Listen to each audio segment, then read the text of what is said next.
everybody, Diana here at Sew Uncommon. This is one of our quick quilt mini videos, so somewhere between 5 and 10 minutes max. But I wanted to take the chance today and talk with you all about finished quilting. Last night at our Wednesday workshop live, that's what we did. We did the finished quilting on this beautiful Stars and Diamonds quilt project that we've been working on. And you can see mine's all nice and done now. I can even show you the back of it. This is machine quilted on my embroidery machine. And this design was not machine generated. I digitized my own free motion quilting. So if I free motion on my sewing machine, that's what it looks like. And so that's the design I gave everybody in the pattern set. And you can get that pattern set still over at the workshop, or sorry, at the website.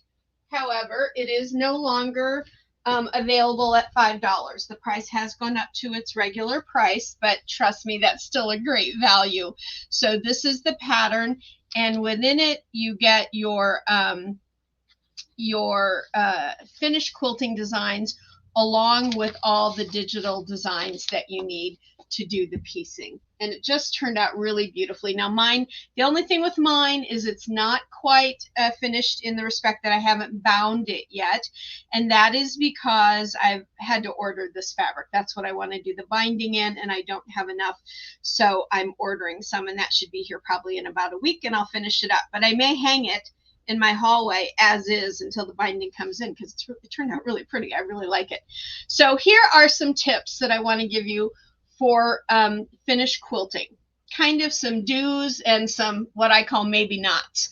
I don't like to say don'ts, because I don't like to tell you not to absolutely do anything, because if you are a more experienced quilter, you might know that certain things that you would tell a beginner quilter actually work for you. I'm not going to tell you not to do that if that's the case. So let's go back to the back of my quilt, because you've noticed this is not one of the pretty fabrics from the front, right? It is just muslin. This is something I've been doing since my grandmother taught me to quilt over 55 years ago.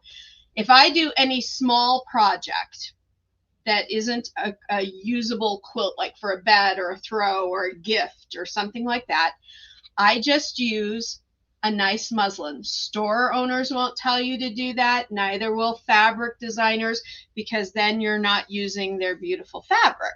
And I get that, right? That's cool. That's totally cool. But for me, I get a good medium weight muslin. It's about $3 a yard. And that's what I back my small wall hanging projects and toppers with, because you're never going to see the back, and it's going to look beautiful just as it is. So that's tip number one. Tip number two is you always need to use a hoop that is roughly the same size as your design.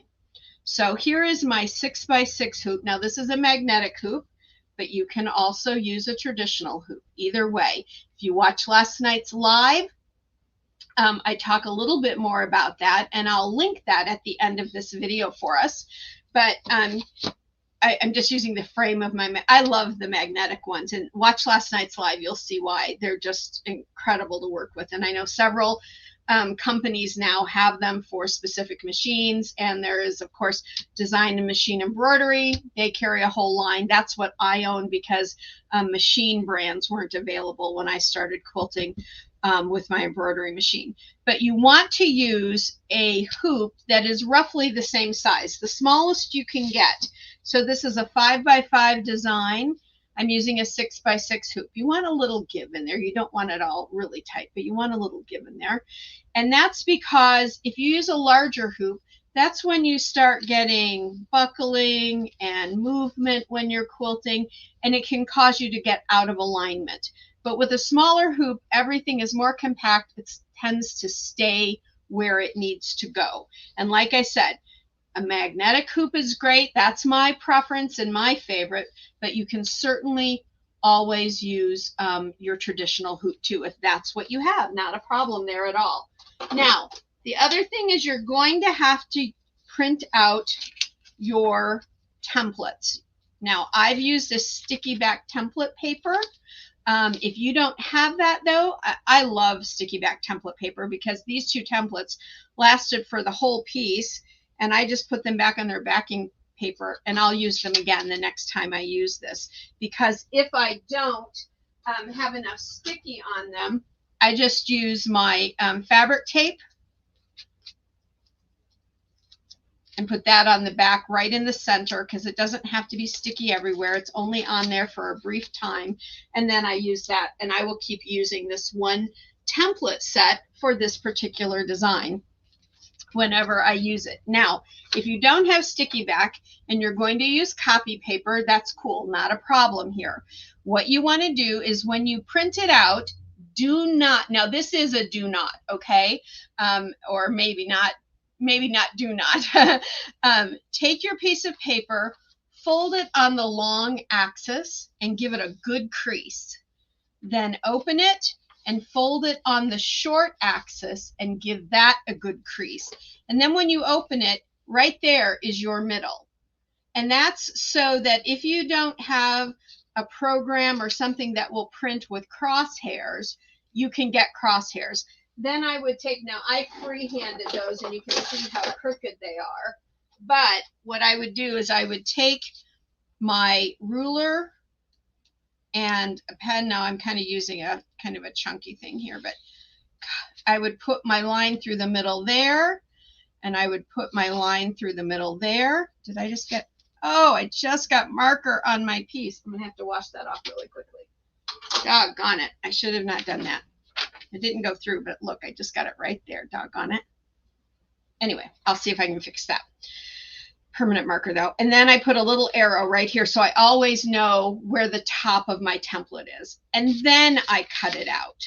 Because if I cut it first, this is not even. So that if I didn't have the crosshairs on there already, I would not know exactly where the center of my design is. So I make my own on there and my little arrow for knowing the top, and then I cut it. And then I can use that as many times as I want. So those are some basic do's and maybe nots for doing your finished quilting. If you've never done it before, go ahead and get this pattern set. Make the beautiful stars and diamonds piece, and then you'll have these designs ready and available for you to give you a try. We also have some other small designs available at the website at sewuncommon.com as well. And that's where you can also get the pattern. So until next time, everybody, thanks so much for joining me. If you haven't already, please subscribe, like, and share. I truly appreciate it. That's how we've built such a great community here at Sew Uncommon. And until next time, sew life beautiful.